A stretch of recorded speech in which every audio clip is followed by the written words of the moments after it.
36.65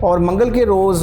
Macron اور بھارتی وزیراعظم نریندر مودی H-125 ہیلی کاپٹر کی پہلی اسمبلنگ لائن کے قیام کا اعلان بھی کیا، جو ایئر بس اور ٹاٹا ایڈوانسڈ سسٹمز کے مشترکہ منصوبے کے تحت تیار کی جا رہی ہے۔ اس کے علاوہ ناظرین، بھارت میں ہیمر میزائلوں کی مشترکہ پیداوار کا منصوبہ بھی سامنے آیا ہے، جس میں سیفرن اور بھارت کی سرکاری ملکیت والی بھارت الیکٹرانکس شامل ہیں۔ مئی 2025 میں جو کشیدگی ہوئی اور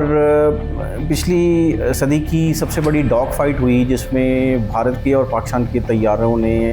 حصہ لیا اور آپس میں ایک جنگ کی، اس میں پاکستان نے 6 سے 7 طیارے مار گرائے، جس میں رافیل طیارے بھی شامل ہیں۔ شروع میں نئی دہلی نے تنازع میں کچھ نقصانات تسلیم کیے، تاہم 6 طیاروں کے نقصان کی تردید کی تھی۔ اس کے بعد پھر ہم نے دیکھا کہ کنفیشنز بھی آئیں اور پاکستان کی طرف سے ریپیٹڈلی کہا گیا کہ پاکستان نے یہ طیارے گرائے ہیں۔ تو اب یہ جو فرانس اور بھارت کا جو دفاعی گٹھ جوڑ ہے، جو کہ پہلے بھی نظر آتا ہے کہ فرانس سے بھارت جہاز خریدتا ہے، ایمونیشن خریدتا ہے، تو فرانس کا ٹلٹ پاکستان کی طرف تو ہے نہیں، بھارت کی طرف ہی ہے اس حوالے سے۔ اور ایمینول میکرون جو ہے وہ کئی دفعہ وزٹ کر چکے ہیں بھارت کا، اور وہاں پہ وہ اپنی ایک پرسنل لائف کو بھی انجوائے کرتے ہوئے نظر آتے ہیں۔ تو اب یہ دیکھیں کہ پاکستان کی جو آرمی ہے اور ہماری جو تینوں آرمڈ فورسز ہیں، وہ بھی ہر وقت نظر رکھتی ہیں کہ بھارت میں کون آیا اور وہاں پہ ڈیفنس ڈیلز کون سی ہوئیں۔ اسی طرح بھارت ہمارے اوپر نظر رکھتا ہے کہ پاکستان کی جو ڈیفنس ڈیلز ہیں، دفاعی کوآپریشن ہے مختلف ملکوں کے ساتھ، وہ کیا چل رہا ہے۔ تو اپیرنٹلی نظر یہ آتا ہے کہ بھارت اپنی روٹین کی جو ایک دفاعی پروڈکشنز ہیں، کوآپریشنز ہیں، دفاعی ضروریات کے لیے مختلف ملکوں سے ان کے جو ڈیلز چل رہی ہیں وہ کنٹینیو کر رہے ہیں۔ تو اس کو دیکھتے ہوئے پاکستان آرمڈ فورسز جو ہیں وہ بھی ڈیفینیٹلی دیکھ رہی ہوں گی کہ بھارت کن کن ملکوں کے ساتھ مل کے اپنی دفاعی ضروریات کو پورا کر رہا ہے، یا اپنی ڈیفنس پروڈکشنز کو بڑھا رہا ہے، یا اپنا اوور آل جو پیرافرنیلیا ہے انڈین آرمڈ فورسز کا اس میں اضافہ کر رہا ہے۔ تو سائڈ بائی سائڈ پاکستان بھی کرتا ہوا نظر آتا ہے، لیکن پاکستان آرمڈ فورسز کو یہ دیکھنے کی ضرورت ہے کہ اگر انڈیا کی سائڈ پہ جہازوں میں، آبدوزوں میں، ہیلی کاپٹرز میں اضافہ ہو رہا ہے، تو ہم نے بھی اس طرح کا اضافہ کرنا ہے، چونکہ اب یہ جو سال چل رہے ہیں 2025 سے ہم آنورڈ دیکھتے ہیں، پوری دنیا میں کشیدگیاں ہیں اور کانفلکٹس ہیں، جنگیں ہیں۔ ابھی ایران اور امریکہ کے درمیان بھی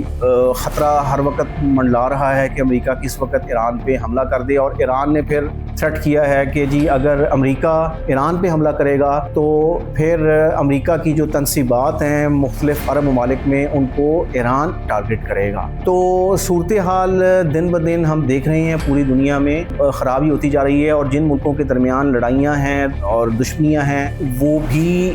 کانفلکٹس کے زون میں آ چکے ہیں۔ پاکستان اور بھارت کے درمیان مئی میں یہ واقعات ہو چکے ہیں اور آگے بھی خطرہ منڈلا رہا ہے۔ تو ڈیفنس کے اوپر جو فوکس ہے وہ جنرلی بڑھ چکا ہے۔ ایک طرف ہم ناظرین بات کرتے ہیں جی کہ ہمارے جیسے ملکوں میں دفاع کے اوپر زیادہ خرچ کیا جاتا ہے، عام لوگوں پہ خرچ نہیں کیا جاتا، یہ تو اس کے اوپر تو مطلب یہ لاجیکلی بالکل ٹھیک ہے، لیکن اس کا قطعی مطلب یہ نہیں ہے کہ اگر عوام کے اوپر کم سپینڈ کیا جا رہا ہے تو ڈیفنس پہ بھی کم سپینڈ کیا جائے، چونکہ پوری دنیا میں اس وقت آپ دیکھ لیں کہ کانفلکٹس میں، تنازعات میں اضافہ ہو رہا ہے، اور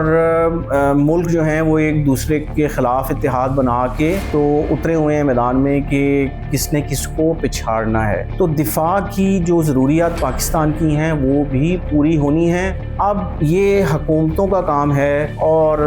اس میں بڑے بڑے جو مائنڈ سیٹس ہیں اور جو پاورفل لوگ ہیں، انہوں نے یہ دیکھنا ہے کہ عام عوام کی ضروریات بھی پوری کرنی ہے اور دفاع کے اوپر بھی فوکس کرنا ہے۔ تو پاکستان کا جو ڈیفنس ہے اس کو اسٹرانگ کرنا پاکستان کی ایگزسٹنس کے لیے اور پاکستان کی عوام کے لیے ضروری ہے۔